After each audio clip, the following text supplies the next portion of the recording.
बहुत समय पहले जब गौतम बुद्धा अपने शिष्यों के साथ एक गांव से गुजर रहे थे, तब सूरज ढलने को था। हल्की ठंडी हवा चल रही थी और वातावरण शांत था। बुद्ध का चेहरा हमेशा की तरह शांत और तेज से भरा हुआ था।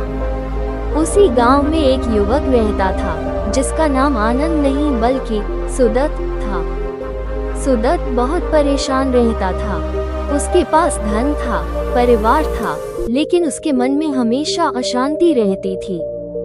कभी उसे गुस्सा आ जाता, कभी वो दूसरों की चीजों को देखकर लालच करने लगता और कभी वो अपने रिश्तों में इतना उलझ जाता कि उसे खुद का होश नहीं रहता। एक दिन उसने सुना कि बुद्ध गांव में आए हैं। वो तुरंत उनके पास पहुंचा और उनके चरणों में बैठ गया। हे प्रभु, सुदत्त बोला, मेरे पास सब कुछ है, लेकिन मेरे मन में शांति नहीं है। मैं हर समय दुखी और परेशान रहता हूँ। इसका कारण क्या है? बुद्ध मुस्कुराए और बोले, तुम्हारे दुख का कारण तुम्हारे अंदर ही छिपा है, लोभ, क्रोध और मोह। सुदत्त ने हैरानी से पूछा, ये तीन चीजें मेरे दुख का कारण कैसे हो सकती हैं? बुद्ध ने पास रखी एक छोटी सी मिट्टी की कटोरी उठाई और उसमें थोड़ा पानी भर दिया। फिर उन्होंने उसमें एक मुट्ठी नमक डाल दिया। अब इसे पी कर देखो, बुद्ध ने कहा। सुदत्त ने एक घूंट लिया और तुरंत थूक दिया। ये तो बहुत खारा है, पीने लायक नहीं है, उसने कहा। फिर बुद्ध उसे पास के एक बड़े तालाब के पास ले गए। वहाँ भी उन्होंने एक मुट्ठी नमक पानी में डाल दिया और बोले, अब इस पानी को पीकर देखो। सुदत्त ने पानी पिया और बोला, ये तो बिल्कुल सामान्य है, इसमें कोई खारापन नहीं है।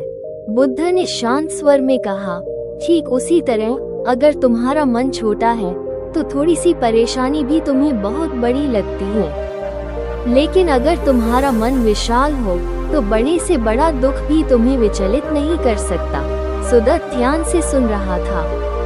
बुद्ध ने आगे कहा, लोभ तुम्हें हमेशा और अधिक पाने के पीछे दौड़ाता है, क्रोध तुम्हारे मन को जला देता है और मोह तुम्हें सच्चाई से दूर कर देता है।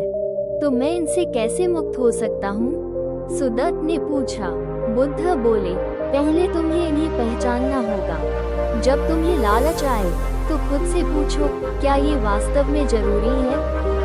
जब गुस्सा आए तो एक पल रुककर सोचो, क्या इससे कुछ अच्छा होगा? और जब मोह में फंसो तो समझो कि यह सब अस्थायी है। सुदत्त ने सिर झुकाकर कहा, मैं कोशिश करूंगा प्रभु। दिन बीतने लगे। सुदत्त ने बुद्ध की बातों को अपने जीवन में अपनाना शुरू कर दिया। जब भी उसे गुस्सा आता, वो शांत रहने की कोशिश करता। जब भी उसे लालच होता, वो खुद को समझाता। धीरे धीरे उसका मन शांत होने लगा।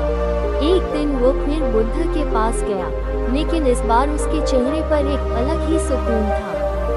प्रभु, उसने कहा, अब मैं पहले जैसा नहीं रहा। मेरा मन अब शांत रहता है, मैं खुश रहने लगा हूँ। बुद्ध ने मुस्कुराकर कहा, यही सच्ची जीत है, अपने मन पर विजय। सुदत्त ने विनम्रता से उनके चरण छुए और कहा, अब मुझे समझ आ गया है कि असली खुशी बाहर नहीं बल्कि हमारे अंदर होती है। उस दिन के बाद सुदत्त ने अपना जीवन दूसरों की मदद करने में लगा दिया। वो लोगों को भी यही सिखाने लगा कि लोभ, क्रोध और मोह से दूर रहकर ही सच्ची शांति पाई जा सकती है। और इस तरह बुद्ध की यह छोटी सी शिक्षा सुदत्त के जीवन को पूरी तरह बदल गई।